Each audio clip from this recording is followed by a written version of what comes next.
Buenas noches, soy Percy Vilches Salvatierra y este es un nuevo episodio de Libertad Bajo Palabra. Tenemos el gusto que en este primer bloque nos acompañe Jorge Chiarella Kruger, actor, director teatral, compositor, hombre de vasta experiencia en el mundo de las artes y la cultura en el país. Bienvenido, Jorge. ¿Cómo estás, Percy? Muy agradecido y muy contento de estar acá con tu programa, contigo, por cierto. Bueno, muy amable. Estoy seguro que toda la audiencia del programa estará igualmente agradecida de tu persona. Bueno, entonces arranquemos con lo que puede ser una remembranza de lo que es tu generación. Tú eres nacido en el año 43. Como decías, estaba involucrado en la actuación, la dirección, la composición. Eres un Sí. artista completo. Pero dentro de este margen del tiempo, eres prácticamente un integrante de la generación del 60, Sí, claro. ¿no? Y Bueno, digamos, desde y los todo lo que 60, pero acarreaba bueno. pertenecer a esta generación. ¿Qué recuerdos lo puedes aproximar o dar al respecto, por favor? Bueno, en realidad los 60 son, digamos, donde entro en la universidad, ¿no? Y son básicamente mi formación. Ahí estudié Derecho, pero me terminé Derecho, tengo el título de abogado, pero no ejerzo. Me dediqué, pues, definitivamente a las artes, ¿no? Me jaló eso porque además en la misma universidad entré conjuntamente con varios compañeros y Ricardo Blume a fundar Al TUC. oficialmente el Teatro de la Universidad Católica, ¿no? Y eso me jaló, pues, y siempre fue muy importante para mí el teatro, la música y eso. Por otro lado, en los años 70, si nos referimos a esa década, ha sido un año, una década muy especial, porque ha sido pues la época de Velasco, ¿no? Desde el 68 que entró Velasco, el Perú cambió muchas cosas y el arte también. El teatro tuvo una gran difusión, surgieron muchos grupos de teatro, se establecieron redes, se armó lo que se llamaba el movimiento de teatro independiente, que era el Motín, ¿no? Y de ahí se hicieron una serie de festivales anuales con encuentros en realidad, ¿no? De todo el país, de todos los grupos del país a determinado departamento en esa época, ¿no? Se hacía un año, por ejemplo, en Huancayo, otro en Iquitos, al año siguiente, en distintos departamentos. Y tuvimos mucho contacto con una serie de grupos que realmente fomentaron muchísimo el teatro nacional. O sea, todos hacíamos obras de teatro peruanas creadas por los grupos, otras fomentando dramaturgos, ¿no? Y realmente creo que ha sido la década en la que más surgió el teatro peruano, que también además fue muy político, ¿no? En realidad eran épocas en que uno comenzaba a aprender, a conocer un poco la política, porque fue pues antes del 68 no llegaban libros, y cualquiera que viajara a un país socialista y cosas por el estilo ya no podía regresar al Perú, pero ahí se abrieron puertas, ¿no? Entonces, eso ayudó mucho a que ya la gente joven, sobre todo, tuviera, digamos, una visión más social del país y de actitud, La ¿no? política pasó a estar como en las primeras planas de la vida de todo el mundo, ¿no? En esas Así es. épocas. Y Yo había una creo, búsqueda de identidad fuerte que casualmente se empalma con estos montajes de obras pasadas por autores peruanos, ¿no? Y la así es. fundación de grupos de teatro, muchos que también tuviste participación, como el grupo Telva, el grupo Así es. Alondra.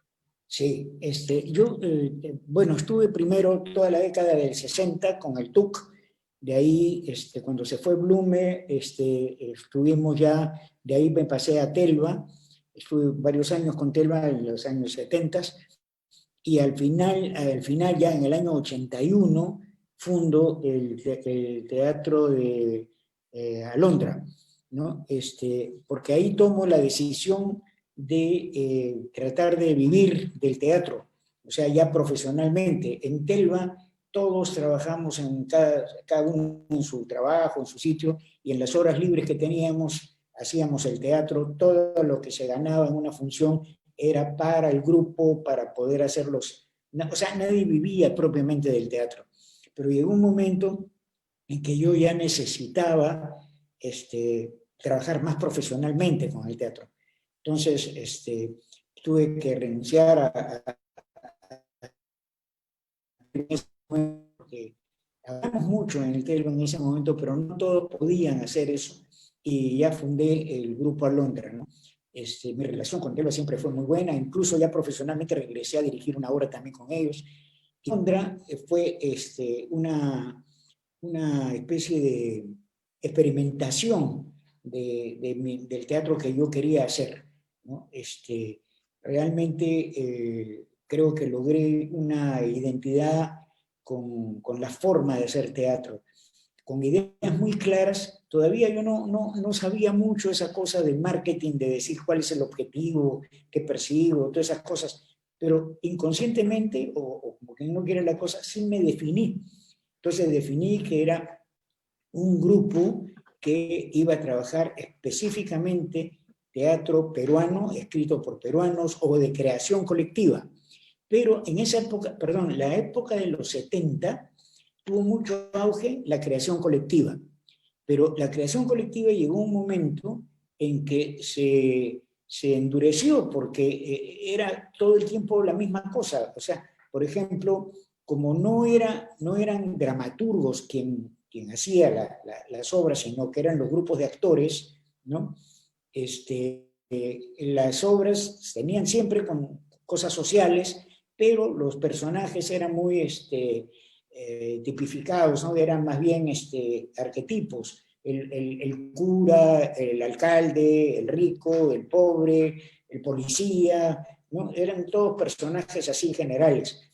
Entonces llegó un momento en que nosotros estudiamos eso y dijimos, en la creación colectiva ya debemos recuperar al autor, porque lo que ocurría siempre era que en la época de los 60 era muy poco,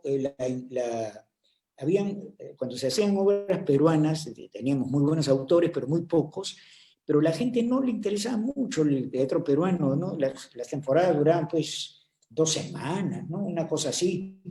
Y ya con eso ahí ya no se podía seguir, porque generalmente eran obras que escribían pero los peruanos, pero por lo general imitando un poco, o no imitando, sino inspirados en el teatro universal, las tragedias griegas, o sea, trabajando más o menos bajo esos principios, ¿no?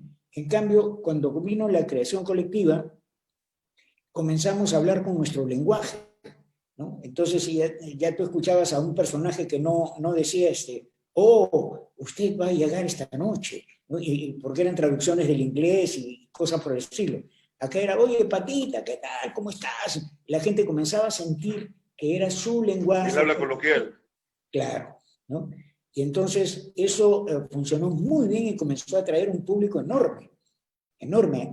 Ha sido la época en que más claramente surgió el teatro nacional, pero así a nivel país. No eran solamente 3 o 4 muy buenos autores que hemos tenido, pero que no era representativo de toda la cosa a nivel país, ¿no? Y eso ayudó muchísimo a que ya la gente comenzara a ir al teatro. Pero cuando entramos con Alondra, justamente dijimos, mira, acá hay un problema, los personajes no tienen profundidad, ¿no? Son muy esquemáticos, los temas son muy esquemáticos también, ya sabemos de qué van a hablar, del rico, del pobre, del poder y no sé cuántos, y hay que darle un enriquecimiento, que eso lo manejan los autores. Habían caído en una cosa media panfletaria, tal vez.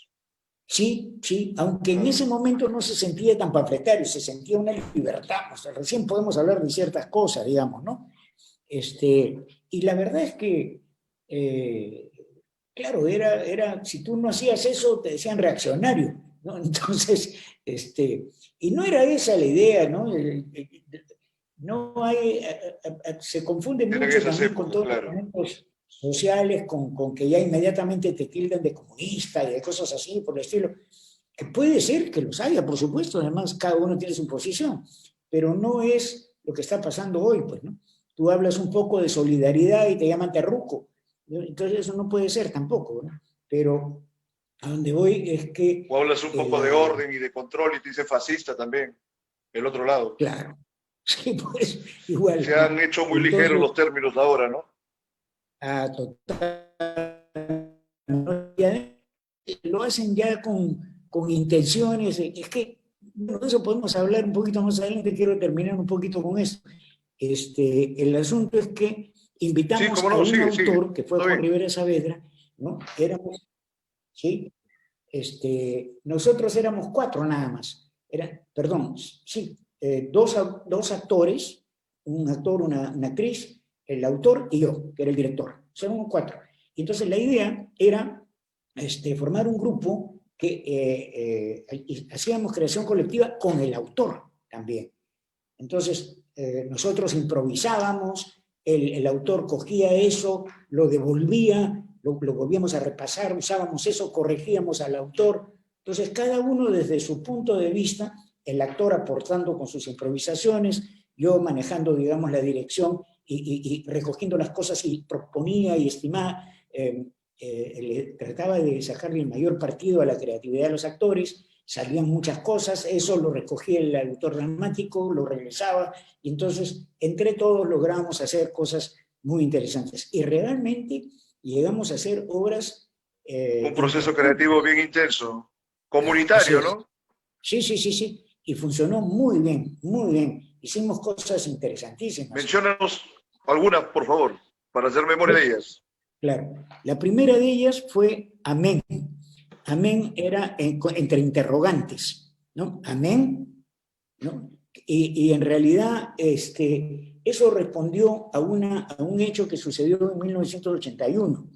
Este, eh, Porque, bueno, entre las cosas que decíamos como objetivos era hacer un teatro nacional, un teatro que fuera imaginativo, experimental, con términos nuevos, formas nuevas, que tocara asuntos nuestros, ¿no? Asuntos sociales y de todo género, pero que respondieran a una cosa en que tú sentías que este era tu teatro, ¿no? O sea, tú te tenías que identificar con lo que estábamos haciendo. Entonces, ¿qué pasó? En esa época aparece, en el año 80, como bien sabes, aparece Sendero, pero no se identifica como eso. ¿No? Comienza a aparecer que sacan, asaltan comisarías, matan gente y todo eso. Acuérdate que le pregunté, Belaúnde dijo que eran abigeos, o sea, nadie sabía quién era qué y cómo era. Pero como esto sucedía muy frecuentemente, comenzó el Ellos Ministerio del mismos se Interior. habían encargado de camuflarse con los civiles, ¿no? Así es, En ningún momento habían asumido una distinción como así es, guerrilleros o así como algún es, otro comando, digamos, subversivo, pero que se puede distinguir de los civiles, ¿no? así Claro. es. No, no Una se, actitud no, bien canalla, también dicho sea de paso, de Sendero, obviamente. sí, claro. Y entonces, ¿qué pasó? Que comenzaron a agarrar a Gran toda diferencia, gente por que, ejemplo, con otros movimientos, sí. claro, lo que pasó fue que comenzaron a agarrar a todo el mundo Comenzaron a agarrar a gente que, a gente que simplemente tenía una vocación social, o sea, no, a todo el mundo, no sé, alguien decía, oye, pero esto no debería ser así, pero ¿qué? Tú también eres como una, ¡pum! Lo agarraban a todo el mundo. Comenzó a hacer una persecución de gente que tú conocías y que no era para nada un político de esa naturaleza o terrorista o no, para nada. Entonces, justamente tocamos ese tema con la obra. O sea, la publicidad nuestra decía lo siguiente, lo acusaron de terrorista. Amén, así sea, ¿no? Entonces, lo que contábamos así es, era claro. eso, Entonces contábamos de que no todos pues podían ser, pero las agarraban y ya que desaparecían de repente, ¿no? Y entonces, pero la historia fue muy buena porque nosotros lo que hicimos fue inventar una historia que sucedía en la época de Cristo, ¿no? Entonces, había un alejamiento, como hace Brecht, que es el distanciamiento para que tú no lo puedas ver a distancia, puedas tener una cosa más crítica, o sea, tú lo veías como de otro lado, ¿no? Y ahí pasaba eso, a uno que lo agarran Como y para que ni te dieras por aludido, pero te impactaba más, ¿no? así es, ¿no? Jorge Y también hacía esas cosas. sí, ¿no? Y Es entonces... interesante ese planteamiento, claro. Eso ha sido el año 80, o sea, tocaron la médula y viva además, de lo que estaba pasando en el país. 81, 81.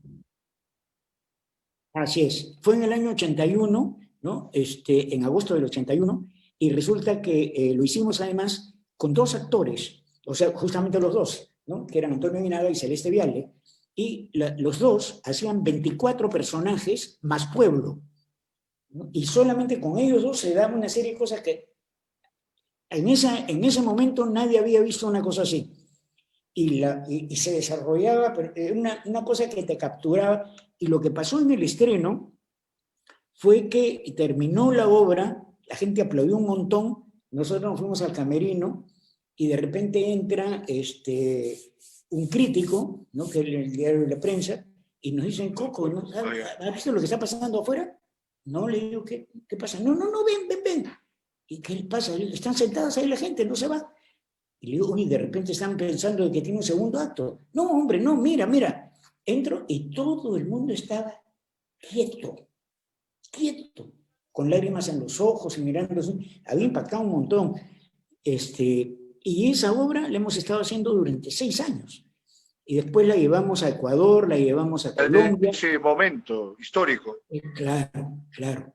Y era simplemente recoger que no puedes acusar a nadie tan brutalmente. Bueno, es entendible que la desesperación del gobierno frente a esto buscara, pues, quién podía ser, era entendible, pero también te agarraban a cualquiera, pues, ¿no?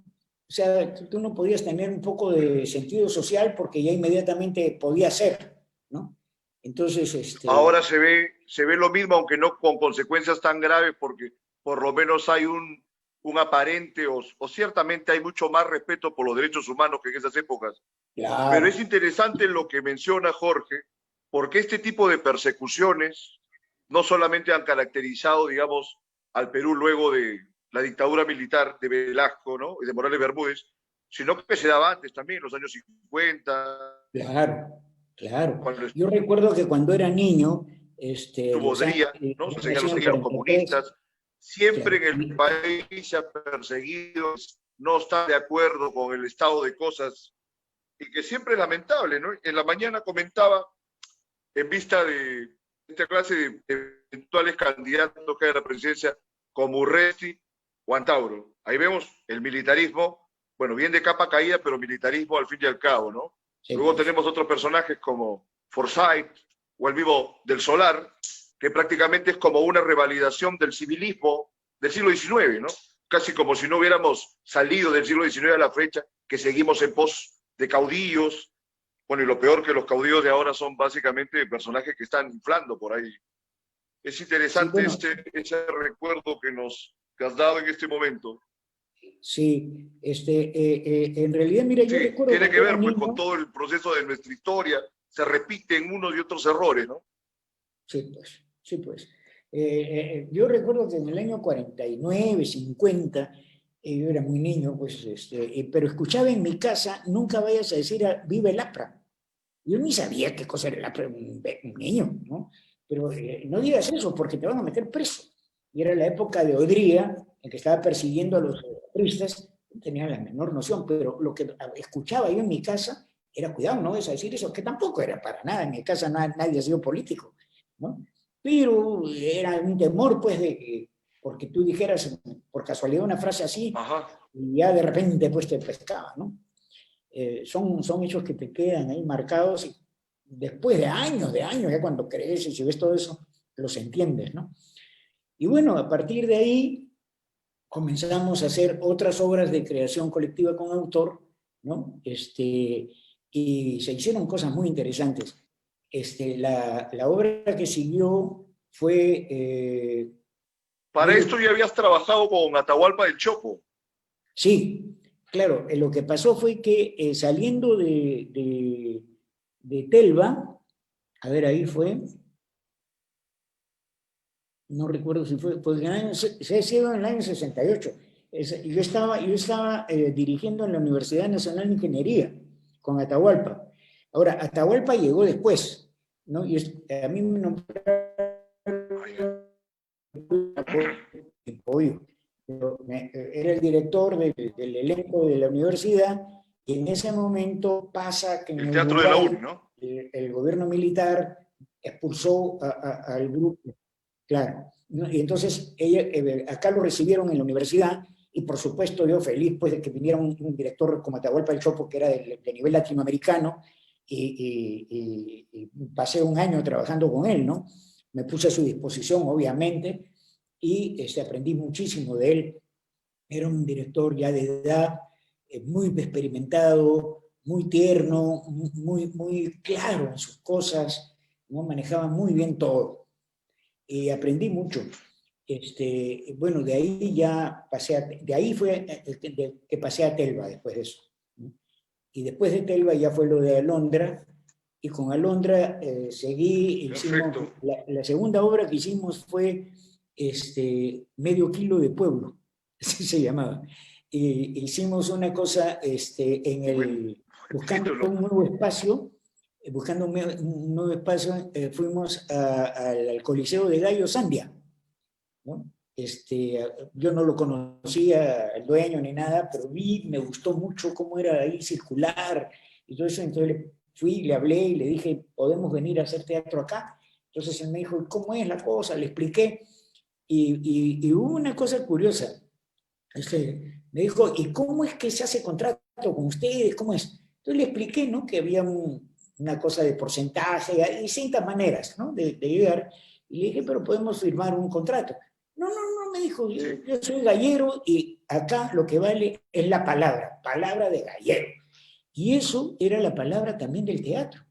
En esa época casi claro. nadie hacía contratos, sino, ¿vienes a trabajar conmigo? Sí, de palabra, palabra, o sea, palabra de teatrista, ¿no? Y me encontré primera vez con una persona que me decía palabra de palabra. Y claro, los galleros apuestan por un gallo, ¿no? Mientras están peleando, y hay de ti si Bueno, pierdes y no un pagas. trato entre caballeros. Sí, no de palabra. Y bueno, fue también una experiencia preciosa porque nos juntamos con un grupo también Claro. de parientes de Rivera Tiene Saavedra. sus riesgos ese rumbo de la gallística. Sí, pero fue muy bueno, fue una comedia que tuvo muchísimo éxito. Después de un par de años la pusimos de nuevo en un festival que hizo la Alianza Francesa. De ahí seguimos a Dos Mañanas, donde poníamos, era una propuesta en la que una pareja y una hija, el papá era belaundista, ¿no? Y entonces quería Siempre ir y tocando la estar ahí, coyuntura. sí, ¿no? Y entonces la hija no quería ir, pero el papá quería obligarla, y entonces él le pega, ¿no? Y se produce un cambio de épocas, ¿no? Y entonces pasa a un pasado, ¿no? La chica pasa a un pasado, ¿no? En el cual se encuentra en el colegio con su mamá, ¿no? Y entonces vive toda una experiencia, pero sale encinta y la mamá la obliga a que se case, ¿no? Y eso fue fatal, pues, porque no, tienes que seguir porque la sociedad, que no sé cuánto, que va a decir, te tienes que casar. Y al final le fue como la mona el matrimonio, y ella se da Esas cuenta, cosas de antes, ¿no? Son pues, prejuicios. entonces regresa después finalmente a su época, y ya cambia y no se escapa de la casa, sino que se enfrenta a todas las cosas, ¿no? Entonces, ahí a ver qué futuro le esperaba, ¿no? Y ahí ya estaba ya pues un poco lo de Sendero, en que habían apagones y cosas por el estilo, ¿no? y ya se veía pues que no había mucho futuro, ¿no? O sea, todo el mundo desconcertado, es como ahora, ¿qué va a pasar con la pandemia, no? Una cosa así. Y bueno, fue una experiencia realmente estupenda, y de ahí pasamos después a hacer, Estoy ya viendo de vimos, que toda la propuesta de teatro orientadas a lo nacional acaba teniendo inclusive un propósito moral, como en esta última obra que nos mencionas, ¿no? claro, Instructivo, pedagógico. bueno, en general, claro, hay una cosa que tiene el teatro, ¿no? Que el teatro lo que hace es mostrar comportamientos humanos. Ese es el objetivo del teatro. Pero además, toda obra de teatro que se exprese de tal, está poniendo en escena síntesis de vidas, de momentos de vidas, pero que además son extremas. O sea, puede pasar una cosa de esa, pero el conjunto de la obra tiene posiciones extremas que llegan a un clímax en Yo, el que tú tienes que decidir si vas para aquí o vas para allá, ¿no? claro, Entonces, en función de eso, es que te hace pensar y reflexionar, ¿no? Y ahí fue la obra más importante que hicimos, que es Y ya viene Pancho Villa. Y entonces hicimos una investigación, yo tenía un ajá. libro sobre Pancho Villa, que era brutal, muy bien hecho, y entonces lo estudiamos con el grupo, y habíamos integrado, habíamos invitado a otros actores, ¿no? Y hicimos toda la, ¿Te acuerdas quién es el autor de ese libro? no ahorita, pero era un libro que compré en Cuba, porque cuando estuvimos en Telva se hizo, Bien. Hernando Cortés dirigió una obra con poemas de Guillén, ¿no? Y se llamaba Cuba, tu son entero. Y fue extraordinario el montaje que él hizo, ¿no? Y con los poemas de Guillén te contaba todo el proceso pre-revolucionario y en el momento en que llega la revolución a Cuba, ¿no? Y todo en función del poema, sin cambiar ni una sola palabra. Porque, claro, tú sabes que en el teatro, más que en cualquier otro sitio, no es lo que se dice, sino el tonito con que se dice, ¿no es cierto? O sea, yo te puedo decir frases Claro. muy irónicas o muy, oye, qué inteligente eres, ah, caramba, mire, pues el señor es bien inteligente, ¿eh? Entonces estoy diciendo que eres bien inteligente, pero a la vez estoy diciendo que no lo eres, ¿no es cierto? O Con sea, cacha. claro, ¿no? Entonces, Lo ahí, por cacha, pues, lo ejemplo, cachoso, en claro. el verso salía pues Con se ironía, ¿no? ensemayaba la culebra, por ejemplo, ¿no? Es uno de los versos de él, se ensemayaba la culebra. Y entonces toda la gente agarraba y tiraba así, y la culebra era el capitalismo en función de cómo lo había conceptuado Hernando Cortés, ¿no? Y entonces, cuando lo llevamos a Cuba, porque nos invitaron inmediatamente para allá, y fuimos, y fue un éxito increíble porque a Guillén no le gustaba que le hicieran sus poemas en el teatro. Pero cuando llegamos nosotros, había justamente en el mismo teatro donde llegamos, había Tuzón entero. O sea, estaban dando los poemas de Guillén, y Guillén no le gustaba mucho. Pero como nos había invitado la embajada y todo el La gobierno, obra famosa de Guillem. ¿no? Sí, entonces él fue pues a vernos, pero se sorprendió porque no esperó que esto fue un éxito fundamentalmente de Hernando Cortés, digamos, el concepto de la historia, ¿no? Y era increíble ver cómo con sus poemas se estaba contando todo lo que pasaba antes y durante la revolución de Fidel. Ahí en Cuba compré un libro justamente de Pancho Villa. Entonces lo traje y bueno, cuando lo leí me pareció estupendo, muy teatral, ¿no? Entonces lo propuse al grupo y estudiamos todo y armamos con Juan Rivera Saavedra, pero esa era entre todos, era creación colectiva con autor, ¿no? No era solo él, de ninguna manera, incluso así lo presentábamos, ¿no? O sea, Alondra y autor, ¿no es cierto? Y Juan Rivera Saavedra. Entre los dos éramos los autores.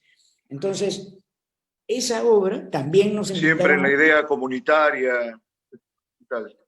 y también nos invitaron a México al Festival de Guanajuato, ¿no? Y fue también otro éxito. Y la obra fue extraordinaria también, porque con 10 actores hacíamos 64 personajes y se contaba toda la historia de Pancho Villa y era muy fuerte.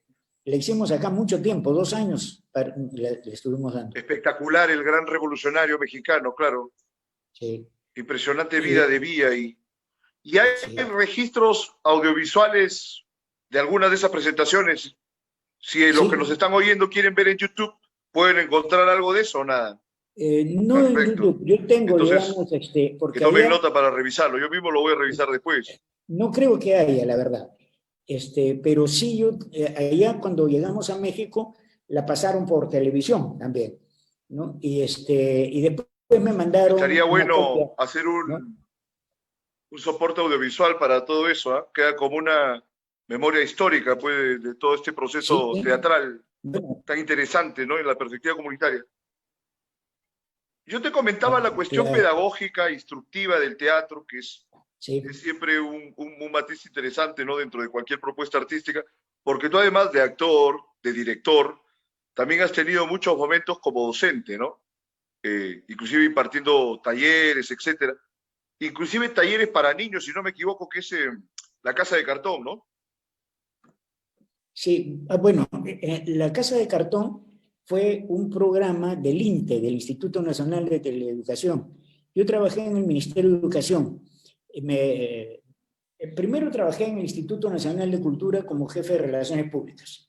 De ahí me ofrecieron ir al Ministerio de Educación a Extensión Educativa, que servía de puente para la educación con el Instituto Nacional de Cultura. Y de ahí me jalaron al INTE, porque se fue el director de la Casa de Cartón y me invitaron a mí a que trabajara eso. Y ahí hicimos unos programas que fueron un éxito también muy grande porque hicimos una cosa muy linda, tocábamos temas en realidad era para niños de 5 años, ¿no? Pero que se contaban maneras de cuentos y todo, se trabajaba, por ejemplo, el sistema de la solidaridad como tema, por ejemplo, ¿no? Entonces, incluso la experiencia que hubo de teleeducación de esa época, una pena, realmente una pena que no haya continuado posteriormente, porque ya desde el año, esto ha sido más o menos en los años 75, por ahí creo, o 70, 71. Claro, empezó en la época de Velasco y después hubo el cambio a Morales Bermúdez y ahí en esa época ha sido. Y, y realmente se hicieron experiencias 75 notables, más o menos. no solamente en televisión, sino en radio y también había en cuadernos educativos que se mandaran a todo el país. Y si nosotros hubiéramos seguido con eso, hoy en día, que tanto se está usando ahora la teleeducación como si fuera nuevo, bueno, en realidad la experiencia que tuvimos ahí fue impactante. Qué pena que no hubo visión para seguir con el ministerio con ese tipo de cosas, ¿no? Ahí estuvo Ernesto Raez, que dirigía toda una parte Qué con los bueno que cuadernos lo digas. pedagógicos. ¿Mm? Sí, importantísimo. Y entonces, ¿qué pasó? Nosotros hacíamos Muy un bueno que lo programa digas, no solo semanal. por tu comprobado compromiso con el arte y la cultura, sino por este desamparo que se ha dado a nivel estatal, a nivel gubernamental, las últimas décadas respecto de lo que es la educación y el surgimiento de una ciudadanía verdaderamente consciente, lúcida, con elementos para robustecer esta lucidez y esta conciencia que la verdad la mayoría de gobiernos se ha encargado de embrutecer los últimos años, ¿no? Una Muy pena bien tu enorme. comentario, maestro. Bueno, a ver, vamos a ver el tiempo. Sí, pero tenemos que luchar para hacer una transformación de eso, de alguna Sí, manera que puedas participar justo en este momento. Espero que sirva también para que los peruanos, nuestros compatriotas, puedan ver de que hay otras alternativas y que hay vías mucho más ricas que las que ofrece solamente la ordinariez coyuntural sí, o mercantil actual. sí, sí, sí. Entonces, vamos a pasar estos últimos minutos con cargo de, por supuesto, seguir conversando en algún otro momento también ante las cámaras, tu experiencia en el cine, porque has tenido varias participaciones en películas, bueno, con tu personaje ya ni hablar de tu calidad actoral, ¿no? Independientemente inclusive ya de las mismas películas, Una de estas películas es harto conocida porque hiciste el doctor Bresciani en Ah, esta película Diarios de Motocicleta que trata sobre los años juveniles del Che Guevara. así Y es. luego otro personaje fuerte que se dio Sin Compasión, que fue el Mayor Portillo, ¿no? Sí, sí, sí. Sí. Coméntanos algo sobre esta experiencia en el cine, Jorge. Bueno, en realidad ha sido una experiencia muy linda y creo que yo he tratado de estar siempre en películas que tuvieran un contenido bueno. A veces uno entra en otras cosas un poco también de diversión, porque pienso que no todo puede ser pues cosas fuertes, ¿no? A mí me gusta ver de vez en cuando pues al Hombre Araña y cosas por el estilo también, ¿no es cierto? Películas de acción y todas esas cosas. Pero no es que, claro, por lo que yo te he Claro, contado en este momento, el entretenimiento está por algo también. muchas personas deben estar pensando que yo soy un comunista, cosas por el estilo. En realidad, yo sí soy una persona con mucho cariño a la cuestión social, nada más que eso. Y yo creo, por ejemplo, que si tú pones algunas cosas que hace Cristo, a Cristo ahorita lo vuelven a crucificar 3 veces más, ¿no? Y lo tildan inmediatamente de terror, lo que sea. Entonces, no hay que confundir. Hoy en día decir que eres de izquierda o eres de derecha es ya una cosa totalmente pasada de moda. Además que ya se encajona a la gente de una manera que no entienden qué es. Yo te hago esta pregunta. Si tú en las elecciones anteriores, ¿no? ¿Qué pasaba? Estos son de derecha, estos son de izquierda. Y toda la discusión era ahí. Yo decía, muy bien, ya tú elegiste tus candidatos. Ahora te pregunto, no hablemos de izquierda o de derecha, hablemos de corruptos y de honestos. Ahora elige a tu candidato. Entonces la cosa cambia. Entonces ya eso de ser de izquierda o ser Más de derecha, complicado todavía, ¿no? claro, ¿Quién es porque quién? en realidad si te pones a pensar, en la gente de izquierda hay gente que roba, y en la derecha hay Todo el gente que tiempo. roba. En la izquierda hay gente Se ha visto incapaz, ahora último. claro, en el otro lado también hay gente incapaz. O sea, es, no es eso pues de izquierda o derecha, eres honesto, vas a trabajar por tu país, ¿no es cierto? Y hacer que haya además efectivamente justicia, que es lo que nos han enseñado desde niños. Desde niños nos han enseñado no por cuestiones políticas. Yo estudiaba en un colegio religioso en La Salle y O ahí me tienen enseñaron competencias muchas o cosas. tienen talento, ¿no? Porque en realidad improvisados y canallas hay en los dos lados, ¿no? Sí, Y claro. son dos lados que, Entonces, como bien dices, ya, digamos, no están tan claros como hasta hace tiempo, ¿no? ¿Qué no, diferencia peor. hubo, por ejemplo, entre PPK y Keiko? Prácticamente no había mayor diferencia que la participación de la familia Fujimori en un partido y la exclusión de esta familia en el otro, ¿no? O sea, variando las distancias sociales, representaban casi los mismos intereses. Bueno, Sí. sigue, ¿no? Con el actual Es presidente, pero que, bueno, y ese es otro tema que ya lo estamos tratándolo hasta el hartazgo en nuestros ensayos de artículos, pero muy bien, muy pertinente siempre dentro de este análisis de la realidad muy lúcido que tienes, Jorge. bueno, te agradezco mucho. Entonces, te quería decir sobre el tema de Sin Compasión, porque Sí, pareciera que Dostoyevsky podría haber pasado como autor peruano, ¿no? Porque Sin Compasión sí, claro. es una interpretación de Crimen y Es una, Castigo, ¿no? así es. Parecía Es una cosa que se hubiera ambientado en Lima, el gran ruso, ¿no? claro, Terrible, lo que terrible vida pasa, del Perú de los últimos años. claro, Percy, lo que ocurre es que cuando las obras tienen un carácter de universalidad, ahí no importa de qué país eres ni de qué época. Si tú lees en este momento el También, Hamlet, claro. es de una vigencia impresionante. Cuando te dice ser o no ser, y ese es el problema, en realidad piénsalo en esos términos, existir o no existir. Porque si tú no opinas ni te enfrentas a la contrariedad y ante la injusticia, no existes. Y eso es Hamlet. ¿Te das cuenta? Entonces, Un no vegetal. importa, no importa la época, no importa el vestuario, no importa si es con dinares, si con dólares, si es con soles, no interesa. Es cuáles son las cosas importantes de las personas. Y eso es lo que te da el teatro. Y cuando la obra es clásica, y clásica se dice no porque sea antigua, sino porque está agarrando cosas esenciales del ser humano. ¿Te das cuenta? Entonces, eso impagable, pues. Claro, Peter es paradigmática. Peter Brook dice una cosa, dice, ¿sabes por qué Shakespeare es el más importante dramaturgo? Porque te da más por el valor de tu entrada.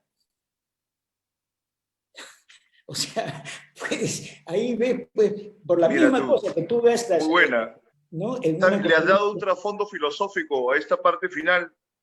Me has hecho acordar que Camus también afirmó en un momento que la única cuestión filosófica válida, la fundamental, era sobre el suicidio, ¿no? O estoy acá o lo acabo todo. Claro. Y también lo que decía Pasolini de que había injusticias, digamos, estructurales, ¿no? Coyunturales, sistémicas, pero había injusticias esenciales, ¿no? Esa esencialidad me parece que es la que se ha tocado ahora último y me parece un contenido profundo como para ir finiquitando por hoy nuestra conversación. Maestro, 2 minutos, tus palabras finales. Agradezco tu colaboración esta noche y ojalá que podamos seguir conversando. Por favor, adelante, Jorge Chiarella. Encantadísimo.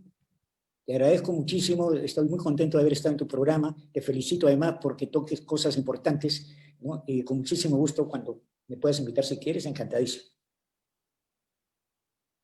Por supuesto que sí, con mucho gusto. Muy bien, Jorge. Entonces, nos despedimos por hoy. Jorge. Encantado. Te agradezco nuevamente. A ti. Gracias a ti. Jorge.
Al aire.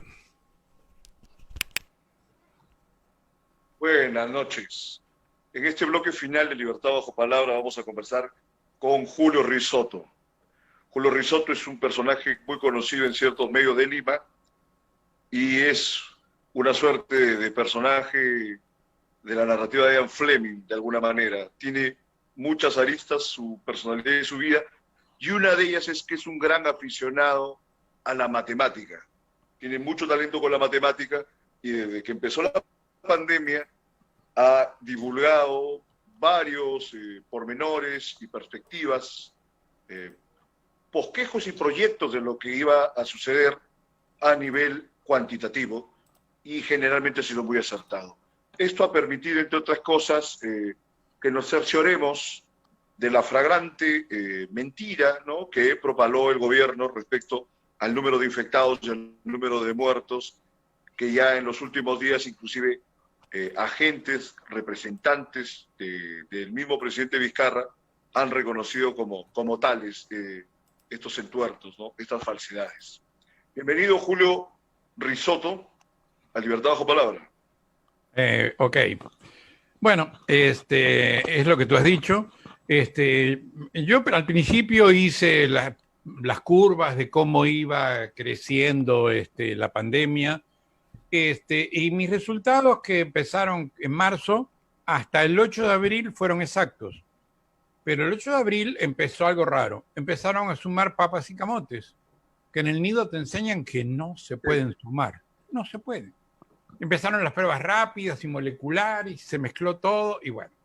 Ahí ya abandoné y después predije una serie de cosas, pero me decían lo mismo que decía Trump, que nosotros teníamos muchos casos y por eso estábamos entre los primeros del mundo, porque hacíamos muchas pruebas. Trump decía, nosotros estamos primero porque hacemos muchas pruebas. Y yo dije, olvídense de las pruebas, todas las pruebas en todos los países marcan menos de lo que son. Pero hay un dato duro. El dato duro son las muertes. Los muertos están muertos. No prueba o no prueba. Entonces empecé a comparar para ver el éxito con los muertos en todo el mundo. Entonces empecé comparando los países de Asia al 31 de julio de 2020, cuando ya había la cifra más o menos parcial de que había 43.000 muertos en Perú. Pero para esto da igual que hubieran sido 30.000 o 20.000. Porque te cuento, cuando en Perú había 43.000 muertos... ¿Por qué? Porque te voy a decir los datos de los demás países. En Asia, cuando Perú tenía el 31 de julio 43.000 muertos, o 30.000 o 20.000, Corea tenía 186. Japón, 250. Taiwán, 9. Singapur, 168. Nueva Zelanda, 142. Australia, 214. ¿Qué importa si son 20.000, 30.000 o 40.000? Compara las cifras. Eso es normalizado. O sea, si Corea tuviera 32 millones de habitantes, hubieran muerto 186. Si Japón tuviera 32 millones de habitantes, hubieran muerto 250. En Taiwán hubieran muerto 9, Singapur y así. Luego pasamos a Europa, que en el caso de Europa, que fue la segunda fase, fueron más relajados. Pero aún así, y después de todo lo terrible que fue Europa, Italia, normalizado, tendría 18.000 muertos. España, 19.000, prácticamente lo mismo. Reino Unido, 21.000. Alemania, 3.500, bastante menos. O sea, tuvo mucho más éxito la generala que los generales italianos, españoles y de Reino Unido, que aparte de Reino Unido terminó en una clínica, ¿no? La República Checa tuvo 1.115. Sí, bueno, como casi toda la historia, ¿no? Y han estado ahí y tienen amigos en Bratislava o en Praga, son el mismo país que lo cortaron al medio en algún momento, hace 30 años, 40 años. ¿Okay? Checoslovaquia, pues claro. Checoslovaquia son lo mismo, son la misma gente, la misma idiosincrasia, hablan igual, sienten igual, piensan igual, son lo mismo. Sin embargo, la República Checa tuvo 7 veces más muertos que Eslovaquia. Algo habrá hecho bien la generala de Eslovaquia, supongo. O sea, mi hipótesis es que los generales son los que deciden el resultado de la batalla. Es interesante porque vas a la calidad de la gestión. Es la calidad de la gestión. Suecia, por ejemplo, es un Estoy de ejemplo. acuerdo. No hizo cuarentena, nada, cero, ninguna cuarentena. Son 17.000 muertos. Pero nosotros tenemos 30.000, 40.000, ¿entiendes? Con cuarentena, con todo. Más, sí, claro. Y Bélgica, Muy mal llevado todo, eso es indudable. Que acabo de escuchar a Pilar Massetti diciendo algo raro de que los muertos no los cuentan porque la OMS no permite. Bélgica tiene 26.000 porque Bélgica adoptó un sistema casi del SINADEF. O sea, si murió en una casa de ancianos, murió de COVID. Si tenía síntomas de COVID, murió de COVID. Y Pilar dice que si no le hicieron la prueba y no dio positivo, no es. Pero bueno. Y después, si pasamos a América, que es nuestro... Qué falta de seriedad. Sí, es nuestro continente, para la misma población de Perú, que tendría 30.000 o 40.000, lo que quieran, da igual. Estados Unidos tiene 14.000, Brasil 13.000, Ecuador, que cuando empezó todo en Ecuador, todos decíamos, ese país es un desastre, ¿te acuerdas? Los muertos por las calles. Se recuperó bien, sí, era tremendo. Tiene 10.000, tiene 10.000. Colombia, lo que se puede hacer cuando hay criterio en el gobierno, ¿no? Exacto. Ajá. Yo escuché al alcalde de Medellín y me pareció impecable todo lo que hizo. En enero ya tenía todas las cosas que necesitaba. México, 12.500, Chile, 15.000, Bolivia, 8.200, Costa Rica, 736, Paraguay, 190, Uruguay, 294, Argentina, 2.425. Esos son las cifras normalizadas. Entonces, es un problema de gestión. El caso de Eslovaquia y República Checa lo muestra claramente. Porque son lo muestra claramente, claro. Sí, lo muestra claramente. Y por último, lo hice como una cuestión interesante, las generalas. O sea, todo el mundo decía que las generalas eran mejores contra el coronavirus. Puse a todas las generalas juntas. Nueva Zelanda, 142.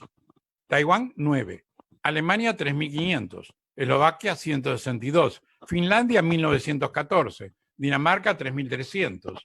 Noruega, 1.500. Islandia, 890. El promedio de todas las generales es 1.446. Y el Perú, 30.000, 40.000, lo que quiera. Creo que es claro el resultado, el análisis de que la gestión, los generales son los que llevan a ganar las guerras. Punto. Los soldados simplemente o se salvan o mueren. Pero los pobres soldados simplemente sufren las consecuencias de la estrategia equivocada o buena, ¿no? Y lo peor que sin asumir las responsabilidades, como en el caso nuestro, el caso peruano, que hasta el último momento se sigue pasando la responsabilidad a hombros de terceros, e incluyendo durante toda la pandemia y, bueno, prácticamente todo el curso de su gestión, derivándolo hacia problemas estructurales, que yo considero que es una de las muestras más irresponsables de cualquiera que haya estado enfrente de cualquier empresa, mucho más de un país en una situación trágica como la del país. Problemas estructurales. Si la pandemia ¿no? anterior fue hace más de 100 años, no hay experiencia de eso. La pandemia esta, la gente aprendió, los asiáticos, en el momento... en el curso de ella. En el curso de ella. Es decir, a ver, yo creo, algunas cosas las entiendo. O sea, por ejemplo, el otro día entrevistaron a Ugarte, el ministro, el exministro. Sí, y sí, él tuvo COVID-19 y tiene más de 80 años, creo, por ahí, no sé. O sea, es el grupo y tiene diabetes y hipertensión. El tipo está curado. Y él contó una cosa muy simple, que apenas él tuvo los primeros síntomas, lo llevaron y le empezaron el tratamiento y le pusieron oxígeno. ¿Se curó? O sea, lo que no pensamos, es decir, cuando empezamos a pensar en las camas UCI y en los respiradores mecánicos, pensamos como europeos y como gringos o como colombianos. O sea, ellos no pensaban que se necesitaba oxígeno porque en Italia hay oxígeno, en Reino Unido hay oxígeno, en España hay oxígeno, en Italia hay oxígeno, en Estados Unidos hay oxígeno, en Colombia hay oxígeno y fabrican plantas de oxígeno. Entonces, ellos no se preocuparon por el oxígeno porque por default tenían oxígeno.